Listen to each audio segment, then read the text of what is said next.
ስለ አይነ ጥላ መንፈስ እርኩስነት የቀረበ ተከታታይ የመጽሐፍ ቅዱስ ትምህርት በመምህር ተስፋዬ አበራ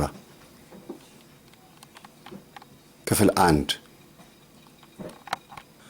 በስመ አብ ወወልድ ወመንፈስ ቅዱስ አሐዱ አምላክ አሜን።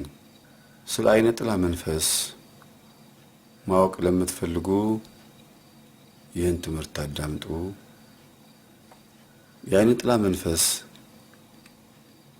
ዓለማችንን ያጥለቀለቀ ዓለም ከተፈጠረችበት ጊዜ ጀምሮ የሰው ልጆችን ግርዶሽ ሆኖ ሕይወታችንን ሲፈታተን የነበረ የልባችንንና የስጋችንን አይን ጋርዶ መልካም የሆነውን ነገር እንዳናይ ሲከለክለን የነበረ መንፈስ እንደሆነ ከማወቅ እንነሳና ከዚህ ጀምረን ማለት ነው።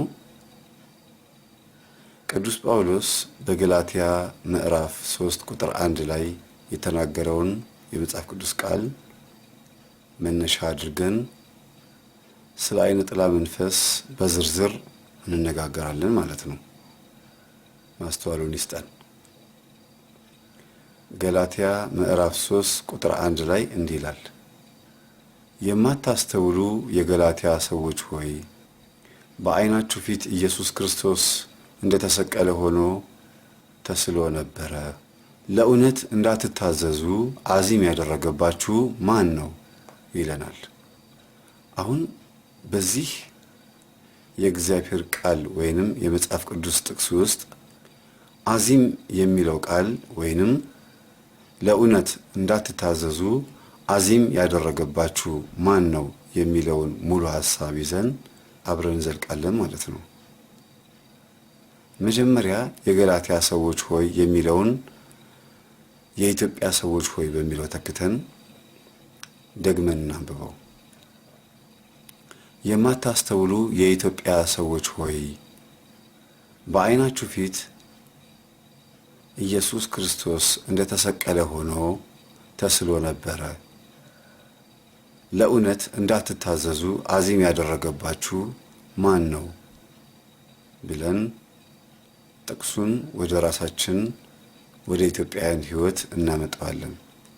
አዚም የሚለው ቃል ፍቺ ብዙ አይነት ፍቺ ቢኖረውም በድሮ ጊዜ የነበሩ ጠንቋዮች ግን ድግምት ሲደግሙ ወይንም ምትሃት በሚያሳዩበት ጊዜ ዜማ ያወጡ ስለነበረ በዛ አይነት ቋንቋ ስሙ ተሰጥቶታል። ለዚህ ለምትሃት ወይም ሰዎችን ሰይጣናዊ በሆነ ዜማ እያፈዘዙ እያደነዘዙ ምትሃት ያሳዩ ስለነበረ አዚም የሚለው ቃል መፍዘዝ፣ መደንዘዝ እንዲሁም ደግሞ መጋረድ የሚለውን ይዞልን ይመጣል። በኋላ ሙሉውን ትርጉም እናየዋለን። የቃሉን ሙሉ ትርጉም አብራርተን እንድናየው እግዚአብሔር ይርዳል። ምክንያቱም የጠላት ሥራ ስለሆነ ነው። አይነ ጥላ አይን ማየት የሚገባውንና ማየት የሚያስፈልገውን ወይንም ማየት የሚፈልገውን ማንኛውም ነገር እንዳያይ የሚከለክል ወይም የሚከልል ነው። በእግዚአብሔር ቃል ተጠቃሚ እንዳንሆን የበረከትን፣ የጸጋን፣ የጥበብን እንዲሁም የምስጋናን፣ የጸሎትን፣ የእንባን ወይም በእንባ የመጠየቅን ማለት ነው፣ የመጸጸትን እነዚህን የመሳሰሉትን ኃይሎቻችንን እንዳንጎናጸፍ በልቦናችን አይኑ ውስጥ አዚም የሚሆንብን መንፈስ ማለት ነው አይነ ጥላ። ሌላው በምድር ላይ በሰው ልጆች ሕይወት ውስጥ የተፈጠሩትን ለምሳሌ መጠለያ በሳይንስ እንደምንማረው ማለት ነው ምግብ፣ መጠለያ፣ ልብስ መሰረታዊ የሆኑ ለሰው ልጅ የሚያስፈልጉትን ነገሮች ከእግዚአብሔር እንደተዘጋጀልን ብናውቅም ወይንም ባናውቅም ግን እንዳንጠቀምበት እያየነው ይጋርድብናል ማለት ነው።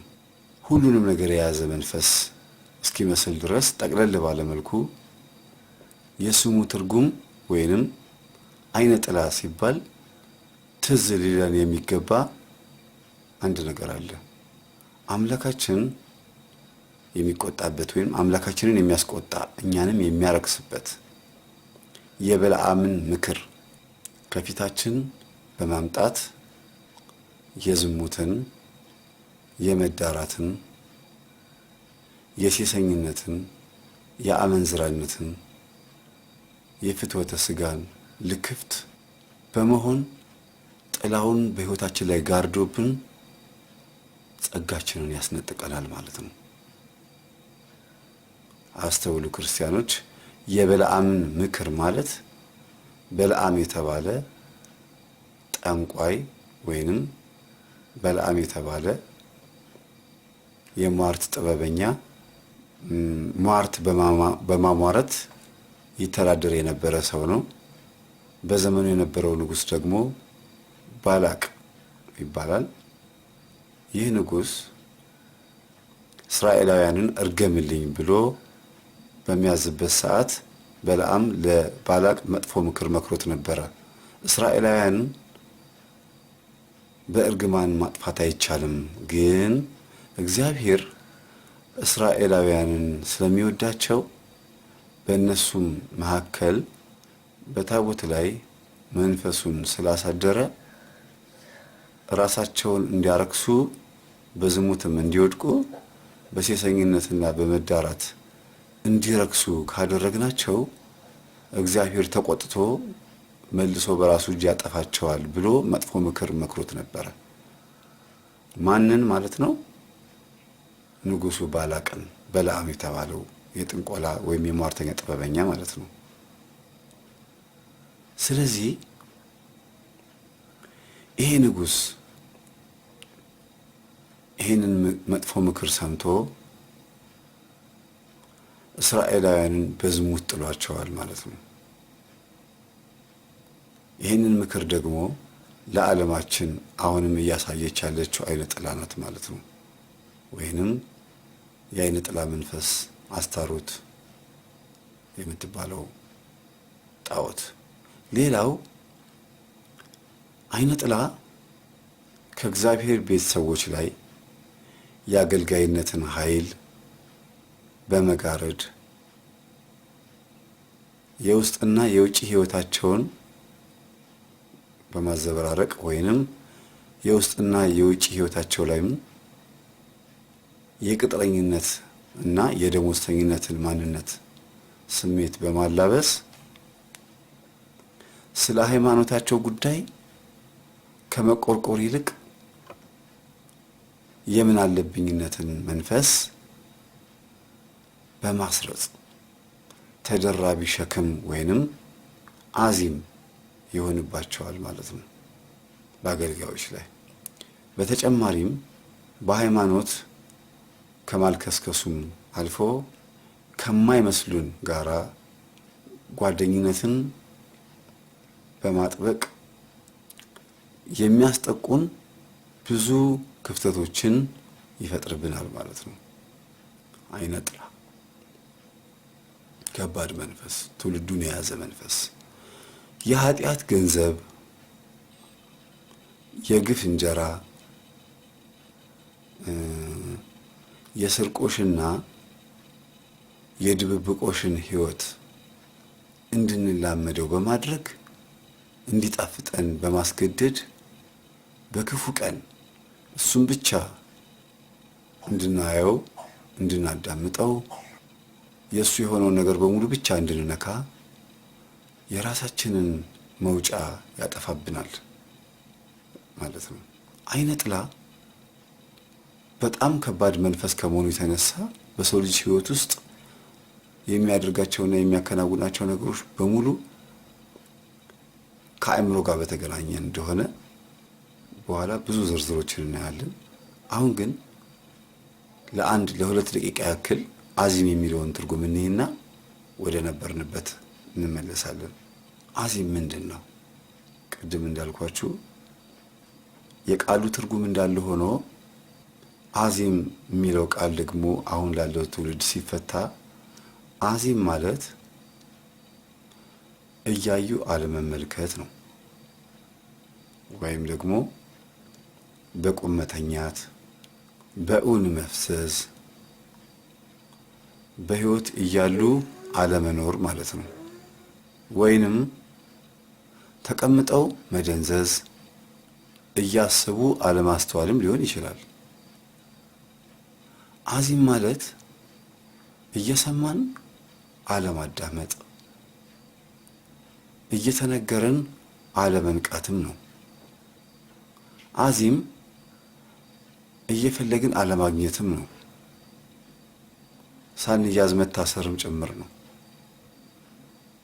በመፋጠጥ ውስጥም አለመተያየትም ማለት ነው። ብዙ ማለት ይቻላል። ስማችን እየተጠራ አቤት አለ ማለትም መፍዘዝ፣ መደንዘዝ ብለን እንጠቀልለዋለን። ብዙ ነገር ማለት ይቻላል አዚም። አሁን ደግሞ ከዚህ በታች ያሉትን አሁን የምንነጋገርባቸውን የአይነ ጥላ ባህሪያት ሁላችንም ከልብ አዳምጠን ዋጋ የምናገኝበት ያደርግልን።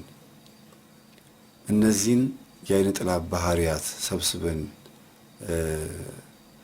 ያየናቸው ወይም እኔ ሰብስቤ ያገኘኋቸው ከተለያዩ ገድላት፣ ከድርሳናት እንዲሁም ደግሞ ከስንክሳር ላይ በዘመናችንም ካለው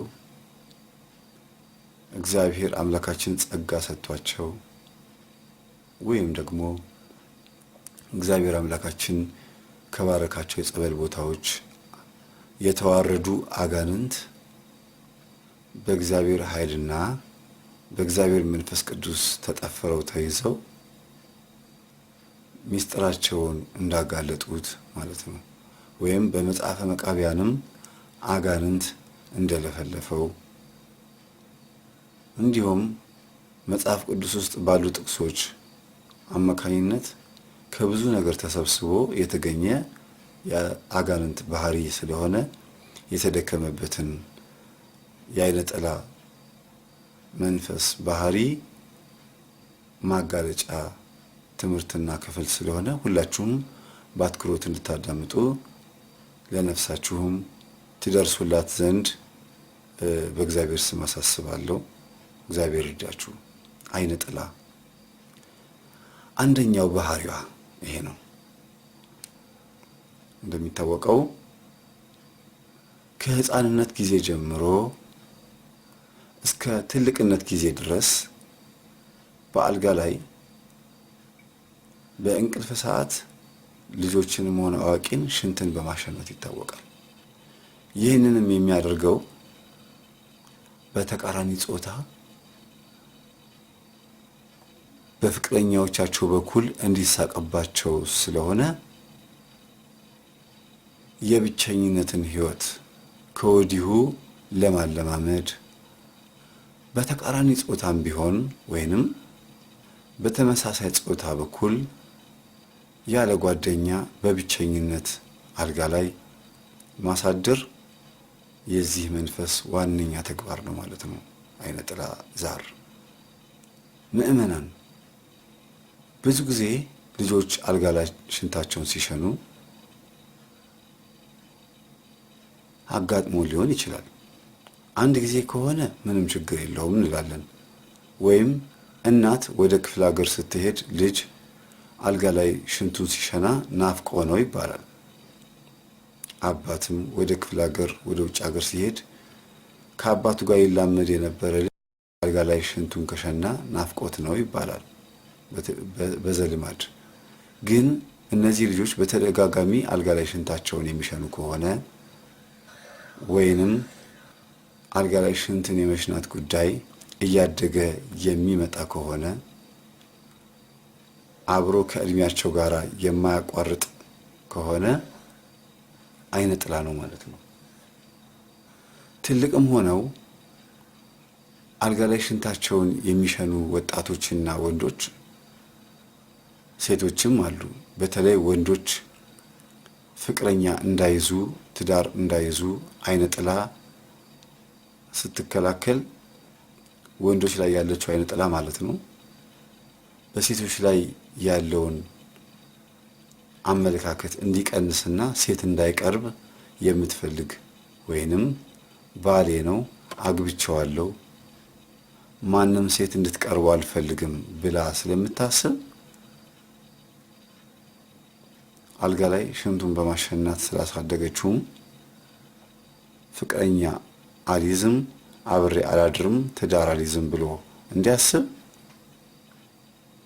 ምን ታደርጋለች ማለት ነው? አልጋ ላይ ሽንቱን ታሸናዋለች በተደጋጋሚ። ከዚያም ይሄ ልጅ በመጠጥ ቤት ወይንም በጭፈራ ቤቶች ላይ ሲጠጣ ሲጨፍር ያድርና አንዲትን ሴተኛ አዳሪ ምናልባት ለ30 ደቂቃ ለዝሙት አገልግሎት ሊፈልጋት ይችላል። በዘልማድ ሾርት ተብሎ የሚጠራው ማለት ነው። ከዚያም በኋላ ግን አብሯት አያድርም መሳቂያ እንዳይሆን ማለት ነው። ይሄ ነው እንግዲህ ሰው እንዳይቀርብ የብቸኝነትን ህይወት ታለማመደዋለች ያልኩት። ከህፃንነት ጊዜ ጀምሮ እስከ ትልቅነት ጊዜ ድረስ በአልጋ ላይ በእንቅልፍ ሰዓት ሽንት በማሸናት የሚታወቀው ይህ አይነ ጥላ ይሄንን ተንኮል የሚሰራው በተቃራኒ ጾታ በፍቅረኞቻቸው በኩል እንዲሳቀባቸው ስለሆነ የብቸኝነትን ህይወት ከወዲሁ በደንብ አድርጎ በማለማመድ በሴት ወይንም በተቃራኒ ጾታ በኩል ሴቷን ብትሆን በወንድ በኩል ማለት ነው በተመሳሳይ ጾታ በኩል ያለ ጓደኛ በብቸኝነት አልጋ ላይ ማሳደር። እኔ እኮ እንደዚህ አይነት ባህሪ ያለብኝ ብሎ ሚስጥሩንም ለሰው ካወራ ያ ወሬ እንዲባዛ አድርጎ ያንን ሰው ማበሳጨት የአይነ ጥላ ዋነኛ ስራዋ ነው፣ ሴራ ማለት ነው። ሁለተኛ ይህ እንግዲህ በቆንጆ ወንዶችና በወጣቶች ላይ የሚደረግ ነገር ነው። የአይነ ጥላ ከባዱ ተንኮሏ ደግሞ ሳያገቡ ፍቅረኛ ለመያዝ በሚቻልበት ጊዜ ግጭት በመፍጠር ከብዙ ሰዎች ጋር በማጠናናትና በማናናቅ ለቁም ነገር የማይበቃ የፍቅርና የትዳር ጊዜ እንዲያልፍ ስለሚያደርግ ወይም ያደርጋልና በማልከስከስ ያስተቸናል ማለት ነው፣ ወይም ያስተቻል ማለት ነው ሴቷንም ወንዱንም። ወይንም ይሄ ምን ማለት ነው? ሁለቱም ጾታ ሳያገቡ እስከ ሽበት የሚያዘገይ በተለይ በሴቶች ላይ እስከ ማረጥ ጊዜ ድረስ መውለድ ማቆም ማለት ነው። በብዙ እንከን አጉል ህይወትን ማሳለፍ ይወዳል። የአይነ ጥላ ዛር በተለይ ዛር ከእናት ማህፀን አብሮ የወጣ መንፈስ ከሆነ ዋነኛ ተግባሩ ነው። አስተውሉ።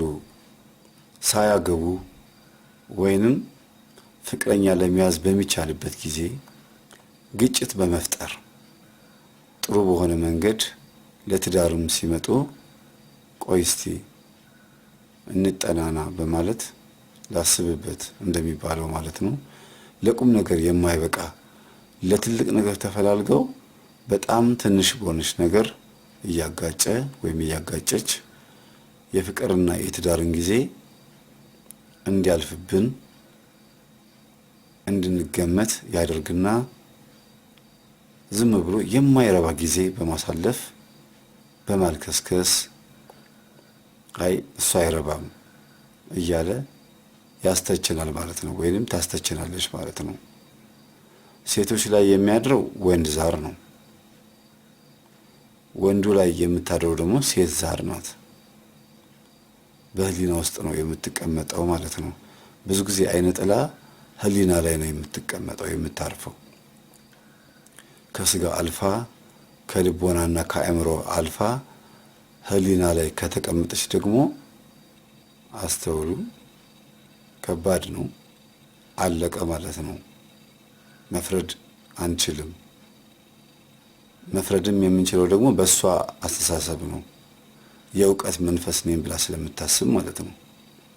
አብሾም የሚጠጡ ሰዎች ከአይነ ጥላ ጋር የሚያደርጉት ውል ነው ማለት ነው። ሁለቱም ጾታ ሳያገቡ እስከ ሽበት የሚያዘገይ በተለይም በሴቶች ላይ እስከ ማረጥ ጊዜ ድረስ ከቤተሰብ ጋር አብሮ በማስቀመጥ ማለት ነው። በብዙ እንከን አጉል ህይወትን ማሳለፍ፣ ይሄ የአይነ ጥላ አሰራር ነው። ሁላችሁም የራሳችሁን ህይወት አስተውሉት፣ በምን ህይወት እያሳለፋችሁ እንደሆነ። በኋላ ወደ መጽሐፍ ቅዱስ ትምህርታችን በደንብ ስለምንገባ ካሁኑ በደንብ እያስተዋላችሁ ሂዱ። በዚህም ምክንያት በሶስተኛ ደረጃ ደግሞ የአይነ ጥላ ባህሪ ተያያዥነት ባለው በቤተሰብ ላይ ሸክም አድርጎ በሞራልና በኢኮኖሚ በመጉዳት በዘመድና በጎረቤት በተለያዩ ሰዎች ፊት ይህንን ህይወት ማጋፈጥ ይወዳል። በተለይም ደግሞ በውበታቸው ማማር የተመሰከረላቸውን ቆንጆች በብዙ መሰናክልና ውጣ ውረድ ውስጥ በመክበብ ወይም እዛ ውስጥ በመዝፈቅ የማንነታቸውን ክብር እንዲያስጨንቃቸው ወይንም ለማንነታቸው ክብር እንዲጨነቁ በማድረግ በዘረኝነት፣ ለምሳሌ ደግሞ በሀብት፣ በትምህርት ይህንን በመሳሰሉት ክብደት እንዲሰጡ በማድረግ ሴቷ ለወንድ ክብር እንዳትሰጥና ጭራሽ እንዳታስበው፣ ወንዱንም በተመሳሳይ መልኩ ልክ እንደዚሁ ለሴት ክብር እንዳይሰጥ፣ እንዳያስበው፣ እንዳያስባት የንቀት ወይም የጥላቻ ስሜት እንዲያድርበት አድርጎ እንዳይጨነቁ በማድረግም ጭምር ማለት ነው። በሌላ ነገር በማጥመድ የሚቀርብላቸውን የፍቅር ወይንም የትዳር ጥያቄ በመናቅ አቃቂር በማውጣት እና ጊዜን በመግደል ስለ ሆድና ስለ ስራ በማሰብ ማለት ነው እድሜን በመግፋት የቡዳ አይነ ጥላ ዛር አይነተኛ ተግባሯ ነው ማለት ነው። አይነ ጥላ ሆና ቡዳም ነች ዛርም ነች ማለት ነው። ሶስቱንም ሆናለች ማለት ነው። ዛር ማለት ከእናት ማህፀን አብሮ መወለድ ማለት ነው። ለምሳሌ እኔ እናት ላይ የጎረቤቴ ጠላት ጎረቤት ያለች አንዲት ሴት እናቴ ላይ ድግምት ብታስደግምባት ወይንም መተት ብታስመትትባት ማለት ነው እናቴ ላይ የገባውን መተት ወይም ሰይጣን እኔ ሳልወለድ ከሆነ ልክ እኔ ስወለድ ከእናቴ ማህፀን ወደኔ የሚመጣ ሰራዊት ከሆነ ዛር ሆኖ ነው የሚመጣው ማለት ነው፣ ስሙ ተቀይሮ። ምክንያቱም እናቴ ላይ መንፈስ ሆኖ ገባ ወይም መተት ሆኖ ገባ፣ እኔ ላይ ሲመጣ ደግሞ አብሮ ስለሚወለድ ዛር ሆኖ ይመጣል ማለት ነው። ይሄ ደግሞ አይነ ጥላ ከሆነ ደግሞ ወይንም እናቴን በክፉ አይን ያየቻት ጎረቤቴ የቡዳ መንፈስ ካለባት አይነ ጥላ ሆኖ ነው ወደ እኔ የሚመጣው ማለት ነው። ቡዳ ሆኖ አይነ ጥላ ማለት ነው። አራተኛ በወጣትነት ጊዜ ሽበት የሚያመጣ አይነ ጥላ እና ደግሞ ቆዳን እያጨማደደ ወይንም ቆዳን የሚያጨማድድ የሚያኮማትር ማዲያት የሚያወጣ የሚያስረጅ መንፈስ ነው። በወጣትነት የሚያስረጅ ማለት ነው። ወጣት ሆኖ ቆዳው የተበላሸ፣ በዚህም ስራው የትዳር አጋሮችን ያሸሻል። በወንድ ውስጥ ያለችው የአይነ ጥላ መንፈስ የሴት ዛር ከሆነች የፍቅር ወይንም የትዳር ሴቶች እንዳይጠጉት በማድረግ የወሲብ ስሜቱን በስራ ብዛት በማድከም ማጥፋትም ትችላለች ማለት ነው። ወይንም ለስራቸው ልዩ ትኩረትን በመስጠት ወጥሮ ማዋልና ማሳደር ስለምትፈልግና ስለምትወድ መንፈሷ ማለት ነው ከጠዋት እስከ ማታ ጊዜ ድረስ ጊዜ የላቸውም ማለት ነው ለሌላ ነገር።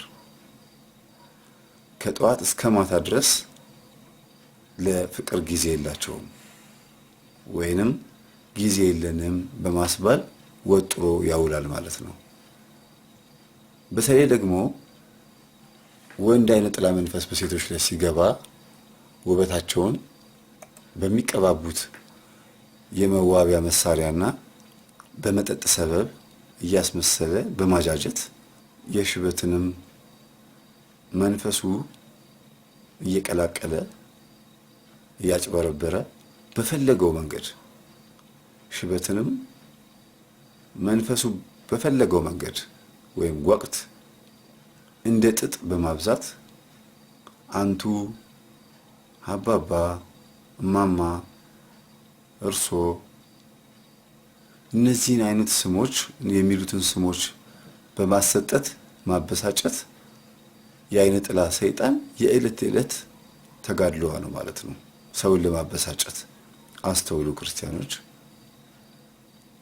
መልሳችሁ ይሄንን ትምህርት በምታዳምጡበት ሰዓት በደንብ ታውቁታላችሁ። ይሄንን የሚያደርገው ግን ከራሱ ከመንፈሱ ማንነት ጋር ስላጋባቸው ነው ማለት ነው። ይሄን የምታዳምጡ ሰዎች ይሄ ጉዳይ እኔ ጋር አለ ብላችሁ የምታስቡ ከሆነ መንፈሱ አግብቻታለሁ ሚስቴ ናት ብሎ ካሰበ ወይንም ባሌ ነው ብላ ካሰበች የሚያደርጋቸው ስራዎች ናቸው ማለት ነው። አግብቻታለሁ ካለ ደግሞ ማንም ወንድ እንዲጠጋት ስለማይፈልግ ወይንም አግብቻዋለሁ ብላ የምታስብ ሴት ዛር አይነ ጥላ ወንዱ ላይ ካለች ደግሞ እሱ ስለምንም ነገር አያስብም ማለት ነው። ሌላው በአምስተኛ ደረጃ የምናየው ወሲብን በተመለከተ ነው። የመስተፋቅር ተቃራኒ ሆኖ ግን እንደየሁኔታው ሊተጋገዙ ይችላሉ። እንድናገባ አይፈልግም። የምን ማለት ነው? አይነ ጥላ በወንድ ላይ ካደረች ለምሳሌ አየለ የሚባል ሰው ወይንም እንበልና ሳሚ የሚባል ሰው ቆንጆ ነው እንበል። አይነ ጥላ እላዩ ላይ አለች ለምሳሌ ነው። አግብቻዋለሁ ባሌ ነው ብላ የምታስብ ሴት እንዲጠጋ የማትፈልግ ዛር አለች ማለት ነው። ሴቶች ሲቀርቡት አትመጥነኝም፣ አታምርም እያለ አቃቂር ሊያወጣ ይችላል። ሴቷም ልክ እንደዚህ መርጬ ነው ማገባ ስትል ብዙ ወንዶች ሊርቋት ይችላሉ። አቃቂር የምታወጣ ሴት ከሆነች ህይወቷን ወንድ በማማረጥ እንድታሳልፍ የማድረግ ባህሪ ይኖረዋል። ወይም ይሄን በማድረግ የምታሳልፍ ሴት ልትሆን ትችላለች። ይህች አይነ ጥላ በሰው ላይ ስታድር እንዳያገባ ወይም እንዳታገባ ስለሆነ የከለከለችው ከሌላ ወንድ ወይ ለምሳሌ ደግሞ አልማዝ የምትባል ሴት እላዋ ላይ ያለ አይነ ጥላ እንዳታገባ ይከለክላታል።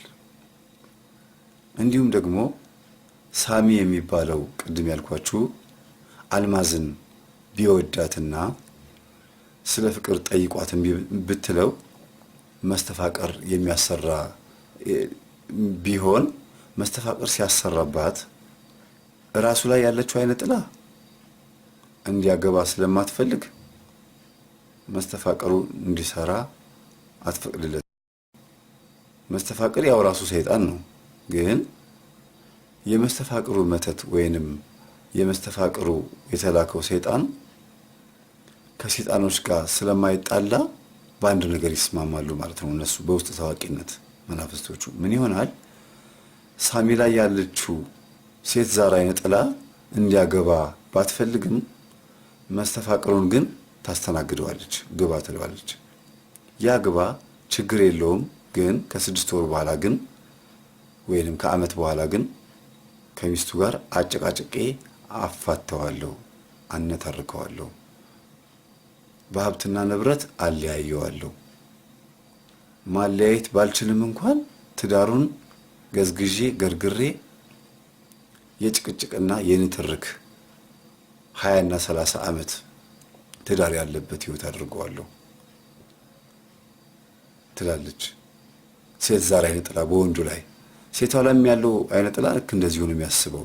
እንዳታገባ ከልክሏት ከሆነ ሳሚ የሚባለው ሰው አልማዝ ላይ መስተፋቅር ሲያሰራ መንፈሱ ወደ አልማዝ ሲገባ ወንዱ ዛር ከተላከው መስተፋቅር ጋር አይጣላም። ለምን? ሰይጣንና ሰይጣን ስለማይጣሉ ማለት ነው። መጽሐፍ ቅዱስ ላይም ክርስቶስ አንተ አጋንንትን የምታወጣው በብዔልዜቡል ነው ወይንም በአጋንንት አለቃ ነው ተብሎ ሲባል ሰይጣንማ ሰይጣንን አያስወጣውም። ሰይጣን ሰይጣንን ካስወጣው መንግስቱ አይጸናለትም፣ አይጣሉም ብሎ ክርስቶስ መስክሯል። ስለዚህ ሰይጣን ሰይጣንን ስለማያስወጣው እና ስለማይጣሉ ወይንም ደግሞ ቢጣሉም እንኳን የስልጣን ሽኩቻ እንጂ ሰውን አትያዝብኝ ብሎ ሰውን ሲኦል ላለመጨመር አይደለም የሚጣሉት። ሁለቱም ሲኦል ለመጨመር ቢሆንም አላማቸው ግን የሹመት ጉዳይ ወይንም ደግሞ በሰው ላይ አድረው ሰውን ከልጅነቷ ወይንም ከማህፀን ጀምሬ ቢይዝ ሲይዛት እንዳታገባ ከልክያት አሳድጌ ሚስት ያደረኳት ስለሆነች ዛሬ አንተ መተህ እንድታገባ ማድረግ አትችልም፣ ስለዚህ ሚስቴን አትቀማኝ ብሎ ስለሚያስብ መስተፋቅሩንም ይፈቅድለታል። ግን ቅድም እንዳልኳችሁ ነው የሚሆነው። የሰራዊት ተጨማሪ ኃይል ያገኛል በዘዴ። የአሜሪካ ወታደር ሰራዊት ካነሳት ከሌላ አገር እንደምትወስደው፣ ሶማሌ ወታደር አንሷት ከኢትዮጵያ ወታደር እንደወሰደችው፣ የኮሪያ ዘማቾችም ኢትዮጵያኖች ደግሞ ወደ ኮሪያ ሀገር ሄደው የወታደር ጭማሪ እገዛ የኢትዮጵያ ወታደሮች ኮሪያ ላይ ተደራቢ ሆነው ጦርነቱን እንዳሸነፉ እንዳገዟቸው ልክ እንደዚህ ሁሉ አጋንንቱ መስተፋቅር ሲመጣለት 30 እና 40 አጋንንት ቢመጣለት እና ታግዘኛለህ፣ ትዳሯን ትገዘግዝልኛለህ፣ ጸብ ታስነሳልኛለህ፣ መልኳን ታጃጃልኛለህ እያለ ሰራዊት እንዲጨመርለት ምክንያት ይሆንለታል እንጂ አይጣሉ። ይሄንንም እያብራራን ነው እስቲ በሌላ ሐሳብ። በመጀመሪያ ደረጃ የወንዶች የወሲብ ስሜትን አጉል በሆነ ጊዜ ማምጣት ይወዳል ወይም ትወዳለች መንፈሷ እና ማስገመትም ትወዳለች። በዚሁ አሰራሯ በዘመድ የዘመድ የእህት የቤተሰብ የተለያዩ ሴቶችን የቅርብም የሩቅም የሆኑትን ማለት ነው የሴትን ገላ ስላየ ብቻ ድንገት ደሙ እንዲሞቅ በማድረግ ማሳሳት። ይሄን የምታደርገው ልጁ ካገባ በኋላ የምታመጣው የማሳሳት ባህሪ ነው ማለት ነው። ወይንም ፍቅረኛ ከያዘ በኋላ ልጁ በአንዲት ሴት እንዳይረጋና በፍቅር እንዳይጸና ታማኝ እንዳይሆን የምታደርግበት መንገድ ነው ማለት ነው። ሌላው ወንዶችና ሴቶችን በህልማቸው ወሲብ እንዲፈጽሙ ለማድረግ ራሱ ዝሙት ቀስቃሽ አካል ይዞና መስሎ ይመጣል ማለት ነው መንፈሱ። ይሄን ሐሳብ በደንብ አዳምጡት። ወንዶችና ሴቶችን ተኝተው ባሉበት ሰዓት በህልማቸው ወሲብ እንዲፈጽሙ በማድረግ ራሱ አጋንንቱ የዝሙት መንፈስ ወይንም ዝሙት ቀስቃሽ አካል ይዞና መስሎ ይገኛል፣ ይከሰታል ማለት ነው። በህልም ጥቁር አካል መጥቶ እላያችን ላይ ዘፍዘፍ ይልብናል ማለት ነው። ይሄንን ብዙ ሰዎች አይታችሁት ሊሆን ይችላል። ከብዙ ሰዎች የሰማሁትም በስልክ ያናገራችሁኝም ሰዎች አላችሁ። እንደዛ ነው ማለት ነው። ሌላው በሌሊት ጊዜ የወንዶችን ዘር ስፐርም ማለት ነው ወይንም ዝንየት ህልመ ሌሊት ብለን የምንጠራውን በማፍሰስ ከቅዳሴ ከስርዓተ ጸሎት ማለት ነው ማስቀረት ይወዳል ዛር አይነ ጥላ። እስካሁን የምጠቅስላችሁ በተራ ቁጥር 5 ውስጥ ያለውን ሐሳብ ነው ማለት ነው። ተራ ቁጥር 5 ሐሳብ ምንድነው? ወሲብን በተመለከተ የመስተፋቀር ተቃራኒ ሆኖ ግን እንደየሁኔታው ይተጋገዙ ይችላሉ የሚለውን ሐሳብ ማለት ነው። ይተጋገዙ ይችላሉ። በሌሊት ጊዜ የወንዶችን ፈሳሽ ወይንም ዝንየት ህልመ ሌሊት ተብሎ የሚጠራውን አንዲት ሴት በህልሙ መታ ስትዳብሰው ብልቱን ስትነካው ወይንም ጡቱን ስትነካካው ወንድ ልጅ ዘሩን ያፈሳል ወይንም ቀን ያያት ቆንጆ ሴት ልትሆን ትችላለች። ከዛች ሴት የመጣው ቡዳ አይነ ጥላም ሊሆን ይችላል። ያቺ እሱ ውስጥ ያለችው ሴት ዛር አይነ ጥላም ደግሞ ያቺን ቀን ያያትን ሴት ቆንጆ ሴት መስላ መታ ዘሩን ታስፈስሰዋለች ማለት ነው። ይሄንንም የምታረገው ስለ ብዙ ነገር ሊሆን ይችላል። ለምሳሌ ከቅዳሴ ስርዓት ወይንም ከስርዓተ ጸሎት ከስርዓተ አምልኮ ለማስቀረትም ታደርግ ትችላለች። ምክንያቱም በቤተ ክርስቲያናችን ስርዓት መሰረት አንድ ወንድ ፈሳሽ ከፈሰሰው ወይንም ዝንየት ከመታው ህልመ ሌሊት ከታየው በኋላ ገላውን ከታጠበ በኋላ 24 ሰዓት ያክል ቆይቶ ነው በማግስቱ ቤተ ክርስቲያን መምጣት የሚፈቀድለት። አለበለዚያ አይመጣም ማለት ነው። ይሄን ታውቁታላችሁ። በትንሹም ቢሆን እንደ ፔሪድ ወይም እንደ ሴቶች የወር አበባ ይቆጠራል ማለት ነው። ሴቶች 7 ቀን ቆይተው እንደሚገቡት ማለት ነው። ሴቶች እንዳትስቁ በዚህ ጉዳይ ላይ። ሌላው ዘርን የምታስፈስሰዋ ሴት ዛር አይነ ጥላ ወይንም ሴቶችም ላይ ያለው ይሄው መንፈስ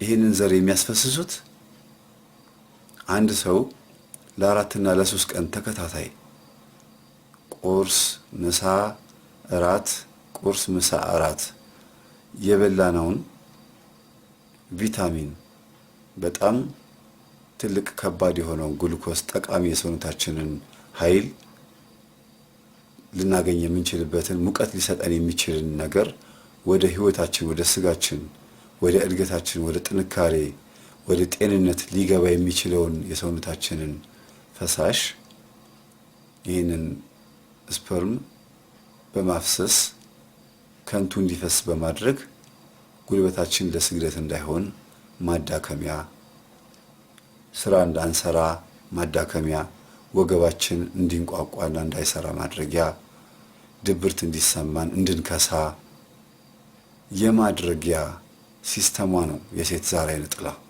በየጊዜው በህይወታችን ውስጥ ገብታ ይሄን የምታደርግብን ማለት ነው። በተለይ ወንዶች ላይ ነው ይሄ ያለው ሴት ዛር አይነ ጥላ። ሴቶች ምቾት እስካልተሰማቸው ድረስ ይሄ ነገር ላይታይባቸው ይችላል። ቢታይባቸውም የወሲብ ስሜት ይፈጠርባቸዋል እንጂ ፈሳሽ ከማፍሰስ ይልቅ ወደዛኛው ነው የሚያዘነብሉት። እንደዛ ነው። ሌላው ደግሞ በባለ ትዳሮች መካከል የወሲብ ስሜት ልዩነት በመፍጠር እንዳይጣጣሙ በማድረግ ወደ ትዳር ፍቺ ማድረስ ወይንም ማንደርደር ማለት ነው። ሁል ጊዜ ቁልቁለት መውሰድ። አስተውሉ ምዕመናን፣ በባለትዳሮች መካከል የወሲብ ስሜትን በመፍጠር አይችልም እንድትል ያረጋታል። ዝም ብሎ ደካማ ሰው ነው እያለች ከጓደኞቿ ጋር ታወራለች። ሴቶቹ እንደዚህ እንዲያስቡ በማድረግ ስለ ስጋ ብቻ እንዲነጋገሩ፣ እንዲወያዩ፣ እንዲበሻሸቁ በማድረግ ስለ ባሎቻቸው ሲያወሩ ፍቺው ምን ያደርግልሻል ወንድ በሞላበት ከተማ የሚል ምክር በማስመከር በምግብ ድሎት ውስጥ ሆነው ሴቷ ላይ ያለው ወንዱ ዛር አይነጥላ ወይንም ከባሏ ወይንም ከፍቅረኛዋ የመጣችው ሴት ዛር አይነጥላ ሴቷ ላይ ሆና ፍቅረኛው ላይ ሆና ጓደኞቿ ላይ አድራ እንዲህ አይነት ምክር እንዲመከር በማድረግ ወይም እንድትመከር በማድረግ ወንዱን ከሴቷ ማራቅ ወይም ደግሞ ሴቷን ከወንዱ ማራቅ የአይነጥላ ትልቁ ሴራዋና ስራዋ ነው። በተጨማሪም በዚሁ በአምስተኛ ተራ ቁጥር ላይ ሐሳቡን ለማስታከክ አንድ ነገር ልንገራችሁ። በተገኘው አጋጣሚ ተነሳስቶ የዝሙትን መንፈስ ጸባይ ድንገት በማምጣት ያለ ወትሯችን ተንቀሽቅሸን ከማይመስለን ጋራ ለምሳሌ ከህፃናት፣ ከትልልቅ ሰዎች ጋር ከሌሎቹም ጋር በሐሳብ ወይንም በተግባር ማዳራት ትወዳለች። የአይነጥላ ቡዳ ወይንም ቡዳ አይነጥላ ዛር ዋነኛ ተግባሯ እንዲህ በማድረግ ሰውን ማሳሰር ነው። ይህንንም የሚያደርገው ሰውን ከትዳሩ ለማፋታትና ወደ እስር ቤት ለማስገባት ለብቻው በግላጭ ለማግኘት ነው ማለት ነው። በጣም በጣም ከባድ ነገር ነው። አንዳንድ ሰዎች በጣም ጨዋ ናቸው ተብለው በሰፈር የተመሰከረላቸው ሰዎች ሴትን አይነኩም፣ አይተናኮሉም፣ አንገት ደፊ ናቸው ተብለው የሚገመቱ ሰዎች አሉ። ሴትም ትሆን ወንድም ግን ድንገት የወሲብ ስሜትን በማምጣት ወይም መጥቶባቸው በሰፈር ውስጥ የታወቀችዋን ጨዋ የተባለችዋን ሴት ወይንም በሴተኛ አዳሪነት ህይወት የታወቀችዋን በጣም አስቸጋሪና ኃይለኛ የተባለችዋ ሴት ወይም ከዛች ሴት ጋር ሲዳራ ወይንም ከሷ ጋር ተኝቶ ይገኛል። ጨዋ የተባለ ወንድ በትዳሩ ታማኝ የሆነ በጸባዩም የተመሰከረለት ወንድ በጣም ጨዋ የተባለች ሴት ከሆነች በትዳሯ የተመሰከረላት በጣም ታማኝ የተባለችን ሴት ባህሪ መገልበጥ ማለት ነው። ለምሳሌ ማንኛውም እድሜ ላይ ያለች ሴት ልትሆን ትችላለች። ከትዳር ውጪ፣ ከፍቅረኛ ውጪ ወይም አስገድዶ በመድፈር እንዲወነጀል አድርጋ ወንዱን ማለት ነው ማንንም ሴት እንዳይቀርብ ማድረግ ትችላለች አይነጥላ። ይሄን የምታደርገው ቡዳ አይነጥላ ከሆነች ነው። ልጁን በግላጭ አግብቼዋለሁ ከልጅነት ጀምሮ አሳድጌዋለሁ ብላ የምታስበውን ወንድ ማለት ነው ያረፈችበትን ወንድ ከአባቱ የመጣች ሴት ዛር ከሆነች ከአባትም የምትወለድ ሴት ዛር ብዙ ጊዜ አባት ሴት ዛር መናፍስትን ወደ ወንዱ ልጅ የማስተላለፍ አቅሙ በጣም ሰፊ የሚሆነው ከሚስት ውጪ ከትዳር ውጪ የሚልከሰከስ ከሆነ እንዲሁም መጠጥ ላይ የሚያዘወትር ከሆነ ስንፈተ ወሲብ የሚጠቀም ከሆነ ነው። ብዙ ጊዜ አባት ወደ ልጁ ሴት ዛር አይነጥላ የሚያስተላልፈው በዚህ አማካኝነት ነው። አሁን ወደ ነበርንበት እንመለስና አስገድዶ በመድፈር እስር ቤት ገባ ማለት 20 ዓመትና 15 ዓመት ተፈረደበት ማለት ነው። ይህች ሴት ዛር አይነጥላ በዚህ አጋጣሚ በግላጭ በእስር ቤት ውስጥ ታገኘዋለች። ከፈለገች በህልም እየመጣች ዘሩን ታስፈስሰዋለች። ማንም ሴት መታ ይሄንን የኔ ባል የምትለውን ወንድ እንዲገናኝባት ስለማትፈልግ ማንም ስለማትመጣበትም ስለዚህ በግላጭ በዛ እስር ቤት ውስጥ ታገኘዋለች ማለት ነው። ማንም አይጋራትም ማለት ነው። አግባም አታግባም ማንም ሰው መጥቶ ሐሳብ አያቀርብለትም ማለት ነው። ከፈለገች ደግሞ እዛው ከእስረኞች ውስጥ አንድ ሰው ተነስቶ በግብረ ሰዶም እንዲደፈር ማስደረግ ትችላለች። ይሄም ባህሪዋ ነው። ብዙ ጊዜ ግብረ ሰዶማውያን ሌዝቢያን የሚባሉት በተመሳሳይ ጾታ ወሲብ የሚፈጽሙ ሰዎች የአይነ ጥላ መንፈስ ያለባቸው ሰዎች ናቸው ማለት ነው።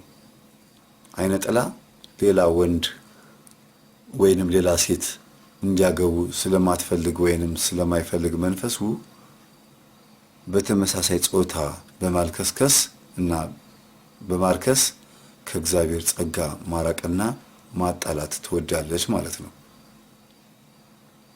ስድስተኛ እስቲ በሰፊው እንመልከተው። የአእምሮን፣ የህሊናን፣ የልቦናን ጉዳዮች በሙሉ ወደ ራሷ ወይንም ወደ ራሱ መንፈሱ አሰራር በማዞር የታወቀ መንፈስ ነው። በጣም አስገራሚና ትልቁ ዓለምን የተጠቀመችበት ወይም የተጠቀመበት የጥበብ መንገዱ ይሄ ነው። ይሄን የምታዳምጡት ለራሳችሁ ነው። በደንብ አዳምጡ። የአእምሮን ወይንም የማስተዋልን ጉዳይ ማለት ነው። የህሊናን ወይንም የመፍረድን ጉዳይ ማለት ነው። የልቦናን ማለት የመረጋጋትንና ሰከን ብሎ የማስተዋልን ጊዜ ማለት ነው። ወደ መልካም አስተሳሰብ የመምጣት ጉዳይ ማለት ነው። ይህንን በሙሉ አይነ ጥላዋ ወደ ራሷ በማዞር ትጠበብበታለች ማለት ነው። ለምሳሌ የሥራ፣ የትምህርት እና የእድል ጸር በመሆን ይህች መንፈስ የሥራ፣ የትምህርት፣ የእድል ጸር ናት። ለተመቻት ወይም ደግሞ መንፈሱ ለተመቸው እንደ ሐሳቡ ለሚሄዱለት ማለት ነው መንፈሱ በጣም ትልቅ እገዛ ያደርጋል። ላይብረሪ የሚያጠና የዩኒቨርሲቲ ወይንም የሃይስኩል ተማሪ ከሆነ ደግሞ ወይንም በተማሪነት ደረጃ በኮሌጅም ደረጃ ሊሆን ይችላል። በማንኛውም የትምህርት ደረጃ ላይ ያላችሁ ሰዎች የአይነ ጥላ መንፈስ ያለባችሁ ሰዎች ከሆናችሁ መንፈሱ እናንተን የሚያግዘው ከእግዚአብሔር መስመር ያራቃችሁ ከሆናችሁ ነው። አይነ ጥላ ባህሪዋ ለየት ይላል። በጣም ለየት ያለው ባህሪዋ ምንድነው? ለኔ ቢጤ ሳንቲም ካልሰጣችሁ፣ ለእናት ለአባት የመጦሪያ ወይንም ደግሞ የእርዳታ ገንዘብ ካልሰጣችሁ፣ ከልብሳችሁ ላይ አካፍላችሁ ለድሃ ካላለበሳችሁ፣ በገንዘባችሁ ከጨፈራችሁበት፣ ከበላችሁበት፣ ከጠጣችሁበት ዓለማዊና ፍጹም ከመንፈሳዊ ሕይወት ያራቃችሁ ከሆናችሁ አይነ ጥላ ትተናኮላችሁም። ብታገቡም እንኳን ትዳራችሁ ላይ ብዙ መሰናክል የማምጣት ባህሪ የለባትም። ምክንያቱም ከእግዚአብሔር መስመር እስከራቃችሁ ድረስ ለሷ ትልቅ ዙፋንና ሶፋ ናችሁ ማለት ነው። መተኛው አልጋ ናችሁ ማለት ነው። መንደላቀቂያ ሶፋዋ ናችሁ ማለት ነው። መጽሐፍ ከፍታ እግሯን ዘርግታ አነባብራ ቁጭ ብላ በእናንተ ላይ የፈለገችውን ነገር የማድረግ መብት አላት ማለት ነው። ስለዚህ አትተናኮላችሁም ማለት ነው። የምትተናኮላችሁ ወደ እግዚአብሔር መስመር ስትገቡ ወይም ከእግዚአብሔር መስመር ጋር ስትጣመሩ ነው ማለት ነው። ስለዚህ ወደ እሷ ከተመቻችኋት ሪፈራንስ መጽሐፍ ልታግዛችሁ ትችላለች። በእሷ መስመር ከሄዳችሁላት ማለት ነው። ይሄ እንግዲህ የምርጫ ጉዳይ ነው። ፍጻሜው የሲኦል እራት መሆን ስለሆነ ገና ለገና ትዳሬ ላይ ችግር እንዲገጥመኝ አልፈልግም፣ መሰቃየት አልፈልግም፣ ገንዘብ ማጣት አልፈልግም ልሁን ብላችሁ ካሰባችሁ መቼም ቁልቁል የሚወርድ ማንኛውም ውሃ የሚደርሰው መሬት ላይ ነው። ከእጅ የወደቀ ማንኛውም ብርጭቆ የሚደርሰው መሬት ላይ ነው። መቼም በሰላም አይወርድም። ሲወርድ ደግሞ መሬት ላይ ሲያርፍ ተሰባብሮ ነው የሚገኘው። በመጥረጊያ ተጠርጎ ወደ ቆሻሻ ይጣላል። ቆሻሻው ደግሞ ማጠራቀሚያው ሲኦል ነው፣ ጋርቤጁ ማለት ነው። እንደዚህ ነው እንግዲህ ያው እንግዲህ ምርጫ ነው። ሌላው አእምሮን የምትቆጣጠርበት የዓይነ ጥላ ትልቁ አሰራሯ መንፈሳዊ ዓላማዎችን በማንኛውም አይነት መንገድ እንዳይሳኩ በመታገል ነው። በጣም አስገራሚ የሆነ ስራ ነው። ዓይነ ጥላ መንፈስ እንዲህ ያለ ነገር ትወዳለች ወይም ይወዳል፣ ግን በማስመሰልና በመመሳሰል ነው የምታደርገው። ዓይነ ጥላ ወንዱም ይሁን ሴቱ፣ በተለይ ወንዱ፣ እስቲ በወንድ ጾታ እናወራና እንመልከተው። ጥቃቱን የሚሰራው መንፈሱ በራሱ ጸባይ ነው የሚያግዘው። በዚህም አሰራሩ ደግሞ የሚደግፈው የኛው ጸባይ ነው፣ ለዚህ አሰራሩ ድጋፍ የሚሆንለት ማለት ነው። ማለትም እቅዶቻችን ከግብ እንዳይደርሱ መንፈሱ ቢያቅድም ግን ደግሞ የኛ ለመንፈሱ ምቹ የሆነው ጸባያችን ከግብ እንዲደርስ ይረዳዋል ማለት ነው። መንፈሱ በጣም ሲመሳሰል እኛም ተመሳስለን የምንኖረው፣ ከጥቁር ጥቁር፣ ከነጩ ነጭ፣ ከዘበኛው ጋር ዘበኛ፣ ከስራ አስኪያጁ ጋር ስራ አስኪያጅ፣ መስሪያ ቤት ውስጥም ብንሆን በንግድ ቦታም ብንሆን ከሁሉም ጋር ተመሳሳይ ሆነን ያንን ሰው መስለን አድርባይ ሆነን እንኖራለን ማለት ነው። ግን ዋናው ትልቁ ዓላማ መንፈሳዊ ዓላማዎች ማንኛውም አይነት መንገድ እንዳይመቸው አድርጎ በማንኛውም አይነት መንገድ እንዳይሳካ አድርጎ ይታገላል ማለት ነው። ፕሮፖዛል ያላቸው ሰዎች እቅዳችሁን ግብ እንዳይመታ የእናንተ ጸባይና የመንፈሱ አሰራር ይተጋገዛል። እንዲሁም ደግሞ አንዳንድ ንድፎችን እቅዶችን ስታቅዱ ይሄን ገንዘብ ለዚህ አደርገዋለሁ፣ ይሄንን ቤት ለገሌ ለዚህኛው ልጅ እሰጣለሁ፣ መኪናዬን ለዚህኛው ልጅ አወርሰዋለሁ፣ ይሄን ሀብት ንብረት እንደዚህ አደርጋለሁ ብላችሁ ኑዛዜም እቅድም ምንም ነገር ብታደርጉ ከግብ እንዳይደርስ እና የጸብ የሽኩቻ የግድያ ቤተሰብ እንዲፈጠር የማድረግ ባህሪ ያለው ዓይነ ጥላ በጣም ከባድ መንፈስ ነው። አዳልሞቴ ከሆነ በተለይ እንደዚህ ያደርጋል። ብዙ ነው ባህሪዋ ሴት ዛር ዓይነ ጥላ። በተጨማሪ ደግሞ በእውቀት ላይ ተጽዕኖ ለመፍጠር ሲፈልግ የሳይኮሎጂ ጉዳይ ወይንም በእነዚህ ጉዳዮች ላይ በማተኮር በብቸኝነት ህይወት ልምምድ ወደ ፍልስፍና መጽሐፍቶች ጉዳይ ትኩረትን የማዘንበል ባህሪ ያለው። የሳይኮሎጂ መጽሐፍቶችን የምታስነብበን በፓጋንነት ልታኖረን ስትፈልግ ነው። ክፍል 2ን ይቀጥሉ።